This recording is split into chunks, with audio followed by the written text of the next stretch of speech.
Hormones produce करता है बच्चों। दो हार्मोन्स ऑक्सीटोसिन और वेसोप्रेसिन पिट्यूटरी ग्लैंड प्रोड्यूस तो नहीं करता है, लेकिन पोस्टीरियर पिट्यूटरी स्टोर करके रखती है। तो आज हम 7 hormones produced by pituitary gland plus ये दो हार्मोन्स ऑक्सीटोसिन और वेसोप्रेसिन, टोटल इन 9 हार्मोन्स के फंक्शंस के बारे में जानेंगे। Let's start with growth hormone. नाम से पता चल रहा है ग्रोथ हार्मोन है, मतलब ग्रोथ को अफेक्ट कर रहा है।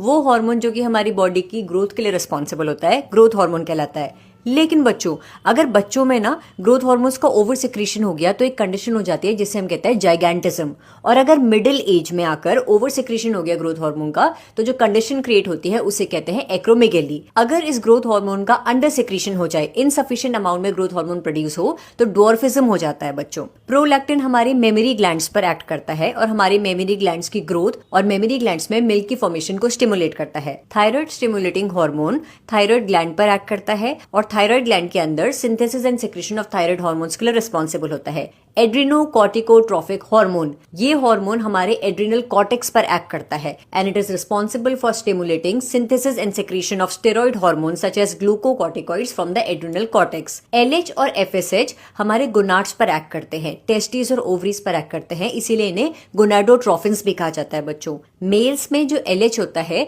वो एंड्रोजन के सेक्रेशन के लिए रिस्पॉन्सिबल होता है फ्रॉम द टेस्टिस। एंड्रोजन्स और एफएसएच मिलकर स्पर्मेटोजेनेसिस की प्रोसेस को स्टिमुलेट करते हैं। फीमेल्स में LH is responsible for inducing ovulation और कॉर्पस ल्यूटियम को भी मेंटेन करता है। एफएसएच फीमेल्स में growth and development of ovarian follicle के लिए रिस्पॉन्सिबल होता है। मेलानोसाइट स्टिमुलेटिंग हार्मोन, वो हार्मोन्स जो कि मेलानोसाइट्स पर एक्ट करते हैं। मेलानोसाइट्स हमारी बॉडी के वो सेल्स होते हैं जो कि मेलेनिन कंटेन करते हैं। मेलेनिन वो पिगमेंट होता है जो कि बॉडी में पिगमेंटेशन के लिए रिस्पॉन्सिबल होता है। तो melanocyte stimulating hormone acts on melanocytes and regulates pigmentation of the skin. Oxytocin smooth muscles पर एक्ट करता है और स्मूथ मसल्स के कंट्रैक्शन को स्टिमुलेट करता है बच्चों। फॉर एग्जाम्पल, चाइल्ड बर्थ के टाइम पर, डिलीवरी के टाइम पर जो यूट्रस कॉन्ट्रैक्ट होती है ना, ऑक्सीटोसिन के इन्फ्लुएंस में ही कॉन्ट्रैक्ट होती है। मेमोरी ग्लैंड से मिल्क को इजेक्ट करवाने के लिए भी ऑक्सीटोसिन ही रिस्पॉन्सिबल होता है। वेसोप्रेसिन किडनीज पर एक्ट करता है और किडनीज के डिस्टल ट्यूब्यूल से वाटर और इलेक्ट्रोलाइट्स के रीएब्जॉर्प्शन के लिए रिस्पॉन्सिबल होता है।